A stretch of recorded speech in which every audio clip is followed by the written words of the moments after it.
হিন্দু বৌদ্ধ খ্রিস্টান কল্যাণ ফান্ডের যে আত্মস্বার্থের বিষয়, এটা আমি মনে করি সম্পূর্ণ ভিত্তিহীন। কারণ আমরা 100% যেটা ত্রাণ, সরকারি অনুদান, বিশেষ অনুদান সব কিছু আমরা পেয়েছি। আমি মনে করি এটা সঠিক নয় আর কি। হ্যাঁ, একটা 100% এর ভিতরে মানে একটা শতভাগ আমরা পাইছি। সরকারি প্রত্যেকটা অনুদানে আমরা পাইছি, বিশেষ অনুদানও আমরা পাইছি। ভুল তথ্য কবে আসছে, কবে নিউজ হয়েছে, এটা আমার ব্যক্তিগত জানা নাই। তবে যদি কেউ দিয়ে থাকে সেটা সম্পূর্ণ মানে ভিত্তিহীন। আর এটা হতে পারে কুচক্রীর মহল বা যে কোনো বিষয়ে এখন ষড়যন্ত্রমূলক যেটাই হোক, এটা হয়তো হতে পারে। হ্যাঁ, কিন্তু আমরা তো পাইছি 100% পুরা। আমরা অনুদান দুটাই পেয়েছি, সরকারেরটাও পেয়েছি এবং কি যেটা দ্বিতীয়টা আছে ওটাও পেয়েছি। আর এটা নিয়ে যারা প্রোটেস্ট করেছে যে আমরা পাইনি, এটা ভুল কথা, আমরা পেয়েছি, এটা কিন্তু সম্পূর্ণ ভুল হয়েছে। যারা বলেছে সবই ভুল।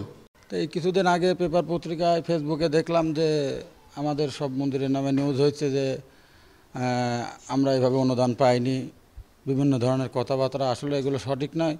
আমরা সবাই অনুদানগুলো পেয়েছি এবং অনুদানগুলো নিজে হাতে দিয়ে নিয়ে আসছি। সংবাদ সম্মেলন করেছে, বিভিন্ন চ্যানেলে পত্রিকাতে আমাদের বিষয়ে লেখালেখি করেছে।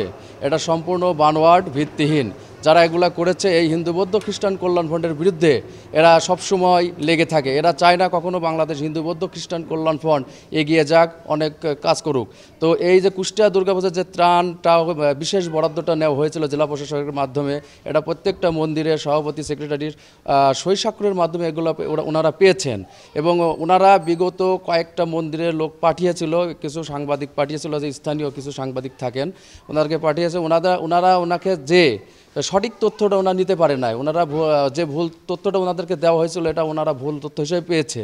কারণ প্রত্যেকটা মন্দিরের যারা এটা পেয়েছিল তারা সঠিকভাবে বলেছে যে আমরা নিজেরাই একটা সই-স্বাক্ষর দিয়ে ত্রাণ অফিস থেকে আমরা এই তথ্যটি ত্রাণটা নিয়ে এসেছি।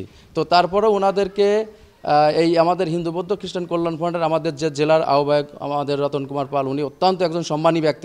ওনার সম্মানহানি করার জন্য ওনারা এই কাজটা করেছে। এই কুচক্রী মহল, একটা বিশেষ একটা মহল আছে, এই মহলটা এই সিদ্ধান্ত নিয়ে এটা করেছে। তো আমি বলতে চাই এটা সম্পূর্ণ ভিত্তিহীন, বানোয়াট।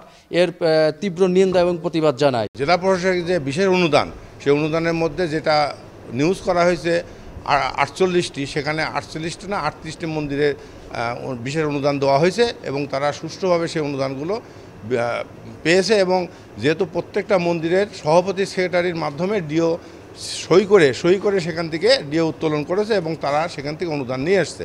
কিন্তু কিছু কুচক্রী মহল আমাদের এই সংগঠনের দুর্নাম করার জন্যে তারা বিভিন্ন রকমের সাংবাদিকদের উল্টাপাল্টা বুঝায় তারা এই সমস্ত খবর করেছে এবং নিউজ হয়েছে, পত্রিকা হয়েছে, টিভিতে হয়েছে।